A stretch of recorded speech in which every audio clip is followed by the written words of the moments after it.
Republican bootlickers have been growing increasingly frustrated with Democratic leadership's unwillingness to continue to play into their long, unproven, tough-on-crime policies, choosing instead rehabilitation or to treat what causes crime at the roots. Well, in their latest attempt at pushing this pro-cop agenda, Fox News is trying to highlight crimes committed on Democratic leaders in California and say, aha! See, this is only happening because they're soft on crime, which of course has also happened to Republican Nancy Mace in a red state in a red district, but you know, who cares about that? That's left-wing propaganda. So let's first hear what Fox News has to say. We'll debunk the madness, and then let's highlight one of the Democratic mayors and her plans to address this. They're living with the Democratic policies that they instituted over decades. You've got a governor who is not supportive of this. They do not enforce the law. They do not actually prosecute these crimes. I am fascinated to follow this case. Who was it that broke into their home? Let's learn the background of this person. And do they actually prosecute this person?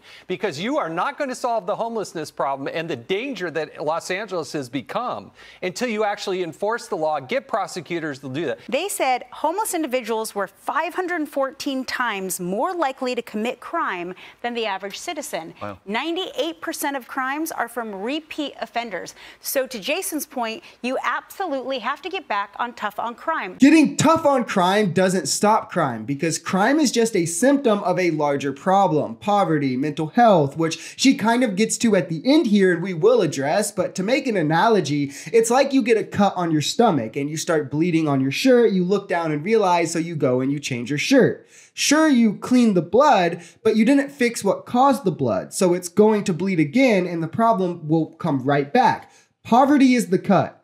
Crime is the blood. Changing the shirt is getting tough on crime. What you need to do is rehabilitate the wound, put a band-aid on the cut, address the poverty. And this is why tough on crime statistically is ineffective, where rehabilitation measures is statistically efficient. And it's easily explained through a behavioral perspective as well. You don't prevent behavior by responding to it. I mean, it doesn't even make sense in semantics. You prevent behavior by being proactive, stopping it before it happens, changing the environment if needed, offering other functional behaviors that they can alternatively do. Responding to something never stops it. You're allowing it to happen. It's antithetical to responding. And also, they're mischaracterizing the effects of California's crime policies, probably because they have to even try to make this point and not look silly. The facts are, after the last two major changes to their criminal justice system, realignment and Prop 47, crime dropped in California. Crime has been dropping since 2011 when realignment passed, actually. And the fantasy of California being soft on crime is silly. They just aren't bringing meaningless cases to the DA, saving taxpayer dollars on wasteless people sitting in prison and jail who don't need to be. But imprisonment is up. You're actually more likely to be imprisoned if you commit a crime in California, and violent offenders in California are more likely to be in prison than any time in the last 36 years outside of 2009 and 2010. California not only has more officers per reported offense than ever before, but it spends more per capita on police than they ever have. And Prop 47 that raises the bar for felony theft from $400 to $950 that you hear Republicans cry about because, oh, everyone's going to steal. They're going to be stealing everything and it's not going to stop them. Not only is misdemeanor theft still punishable by jail, so that's just another lie that you hear, but it was done to keep up with inflation, and multiple Republican states have higher thresholds. It's $2,500 in Texas and Alabama. It's $1,000 in Mississippi. So they raised it to keep up with other states. And clearly, crime isn't a result of being soft on crime because they're not being soft on crime,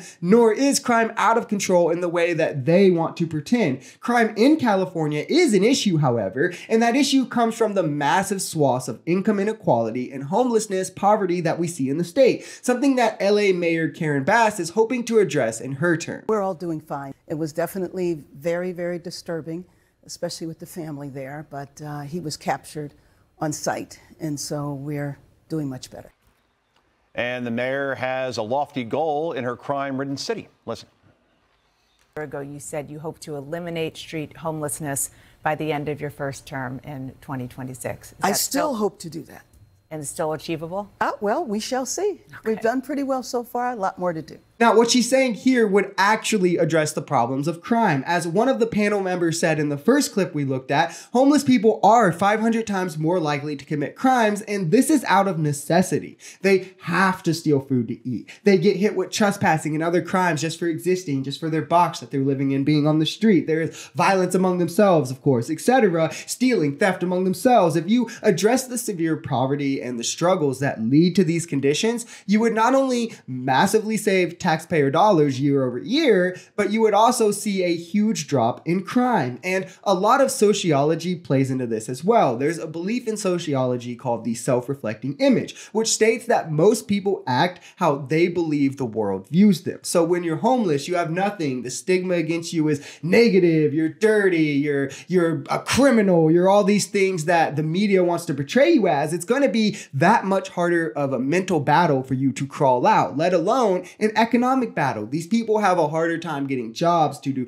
to appearance. Lots of time they have physical or mental conditions that can prevent them from going to work or working to the same extent as those who are working full time. And whatever it may be, mental issue, physical, drug addiction, it's easier to rehabilitate and crawl yourself out of rock bottom when you're not sitting cold on the street, beating yourself up over your failures without a place to call your own while you're living dirty in a box. Instead, it's a lot easier to see the light at the end of the tunnel, think things can change when you're seeing change happen. When you have a shelter, a place to call your own, maybe then you can get a bit of an identity to go with it. If you enjoyed this video, we're Social Society. We're a commentary channel influenced by politics, society, and the economy. We are pretty left-leaning on this channel, but we're open to our right-wingers as well. The biggest thing here is having conversations that get everyone to the bottom of the truth. If that sounds like something that could interest you, consider smashing that subscribe button, leaving us a like, or even commenting on this video. We even have memberships available as low as $3 if you'd like to support, because the only way we become a society is together.